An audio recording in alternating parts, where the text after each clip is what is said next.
morning, dear students. Today we will study a new chapter named as gravitation. Okay, gravitation.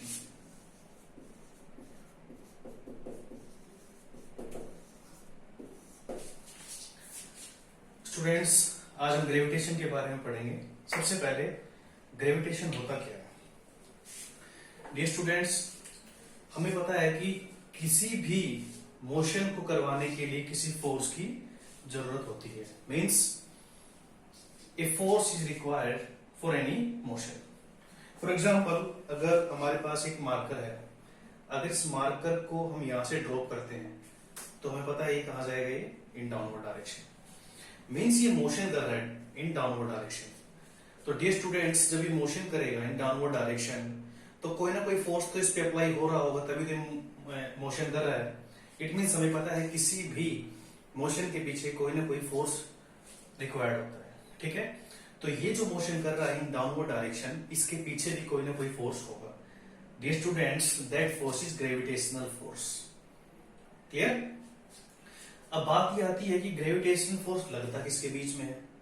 तो वो सारे objects जिनमें मास होता है, उन सभी ऑब्जेक्ट्स में ग्रेविटेशनल फोर्स लगता है। न्यूटन, जो एक बहुत ही बड़े साइंटिस्ट थे, उनका पूरा नाम था सर आइजक न्यूटन। उन्होंने सबसे पहले इस चीज को नोटिस किया था कि जब वो एक पेड़ के नीचे बैठे थे तो उन्होंने देखा कि एक सेब, एप्पल एक नीचे गिर रहा है। तो उनके माइंड में ये बात आई कि ये जो एप्पल है ये नीचे ही क्यों गिर रहा है। ठीक है, और वहां से उन्होंने कुछ एक्सपेरिमेंटल्स डेटाज कलेक्ट किए, कुछ एक्सपेरिमेंट किए, और उन्होंने इस बात को बताया कि किसी भी ऑब्जेक्ट का डाउनवर्ड आना वो एक अर्थ की एक फोर्स है जिसको हम बोलते हैं gravitational force. Clear? Dear students, हमारे पास कोई भी मान लो दो ऑब्जेक्ट्स है, कोई भी दो ऑब्जेक्ट्स, जैसे फॉर एग्जांपल ये आपके पास एक ऑब्जेक्ट है जिसका मास हमने मान लिया m1, और इस ऑब्जेक्ट का नाम हमने दे दिया a। This is object a। Clear? And a second object named as b and mass m। Clear? इन दोनों के बीच की डिस्टेंस को हम देखते हैं, दिस इज r। क्लियर? दो ऑब्जेक्ट हैं a और b जिनका मास में दिया गया है m1 और m2, और ये दोनों एक दूसरे से r डिस्टेंस पे रखे हुए हैं। तो ये दोनों आपस में क्या लगाएंगे, एक दूसरे पे फोर्स अप्लाई करेंगे, जिसको हम बोलते हैं ग्रेविटेशनल फोर्स, और सिंपली इसको ग्रेविटी भी बोल देते हैं। ओके, ये जो ग्रेविटेशनल फोर्स है ये पूरे यूनिवर्स में लगने वाला फोर्स है। मींस आप कहीं पे भी जाके देखेंगे, मून पे, अर्थ पे, वाटर के अंदर, कहीं भी आप देखेंगे तो दो ऑब्जेक्ट के बीच में ग्रेविटेशनल फोर्स लगता है। ठीक है, तो according to universal law of gravitation,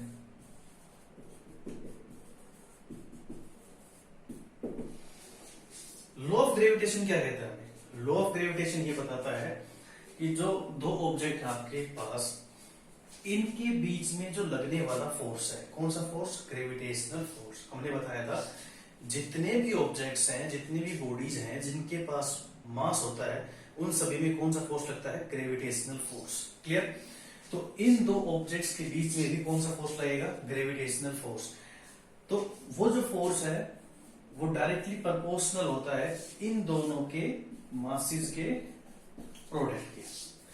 means according to universal law of gravitation, the force between two bodies is directly proportional to product of their masses. Means in दोनों के मास के प्रोडक्ट के force क्या होगा? Directly proportional. मतलब क्या होगा इसका? अगर हम मास को बढ़ाते जाएं तो उससे फोर्स भी क्या होगा? बढ़ेगा। मीन्स अगर आपके पास एक ऑब्जेक्ट इस साइज का है और एक ऑब्जेक्ट आपके पास इस साइज का है, अगर आप इससे बड़े साइज के दो ऑब्जेक्ट लेते हैं तो उनके बीच में जो फोर्स लगेगा वो क्या होगा? ज्यादा होगा। मीन्स ये डायरेक्टली प्रोपोर्शनल है। डियर स्टूडेंट्स, ये डायरेक्टली प्रोपोर्शनल का जो साइन है वो हमें क्या बताता है? डायरेक्टली प्रोपोर्शनल का साइन हमें ये बताता है कि एक क्वांटिटी को बढ़ाने पे दूसरी क्वांटिटी भी क्या होगी, बढ़ेगी। मीन्स यहाँ पे देखो ये दो क्वांटिटीज हैं, मासेस है यहाँ पे फोर्स है। अगर मैं मासेस को यहाँ पे इंक्रीज करता हूं तो फोर्स भी क्या होगा, यहाँ पे बढ़ेगा। इट मीन जो ग्रेविटेशनल फोर्स है वो बॉडीज के मासेस पे डिपेंड करता है। Second, F is inversely proportional to square of the distance. Means ये हमारे पास दो ऑब्जेक्ट हैं, इनके बीच की डिस्टेंस क्या है हमारे पास, r।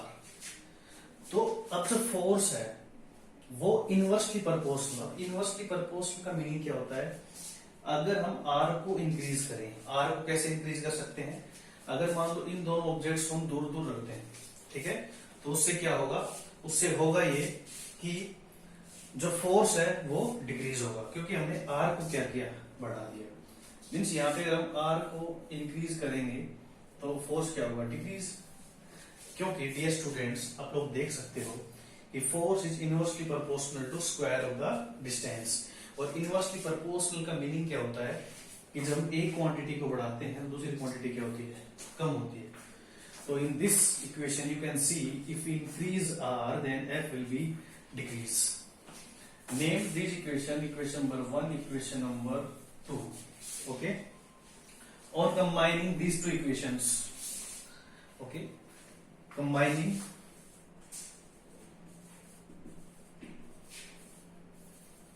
equation 1 and 2 we get what we get।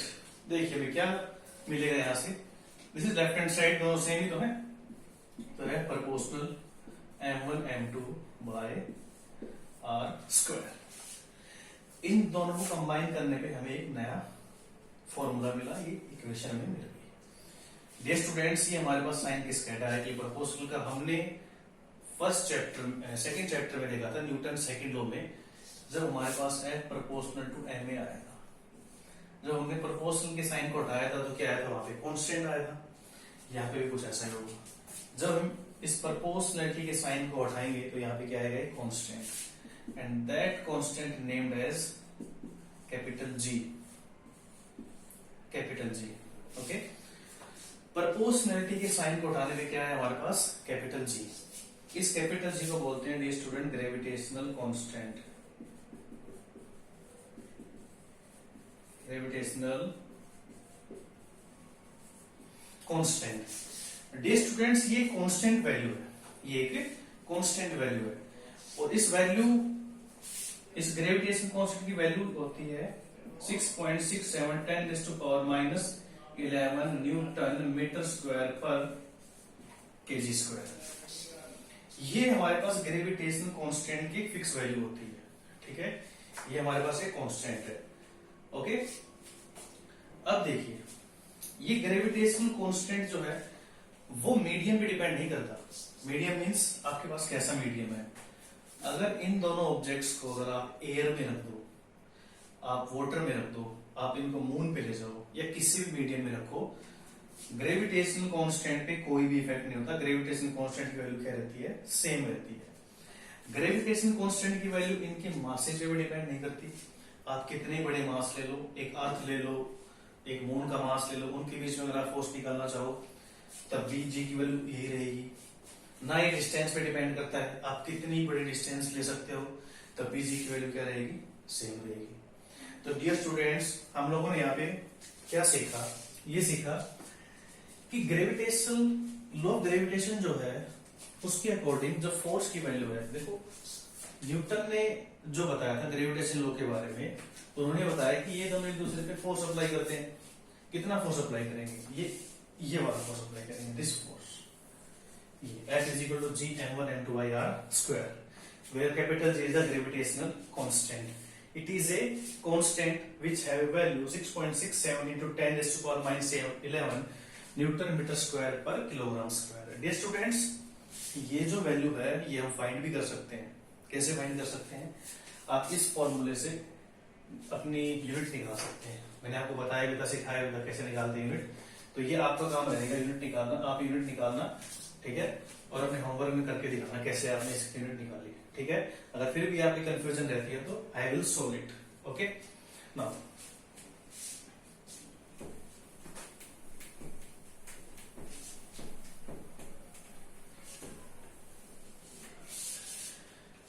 G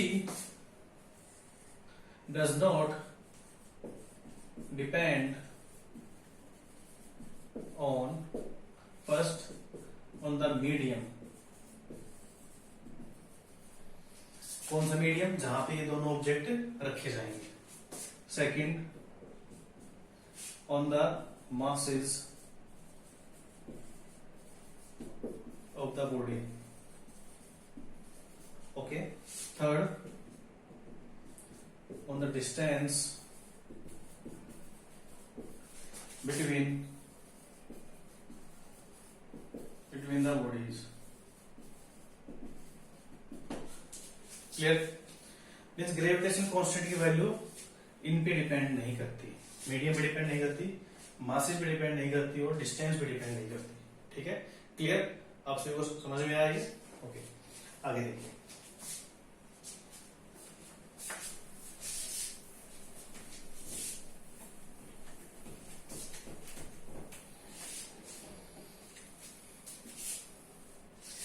देखो आपके पास एक फॉर्मूला आया ना, क्या फॉर्मूला था वो? देखिए, फॉर्मूला था F is equal to G m1 into m2 by r square.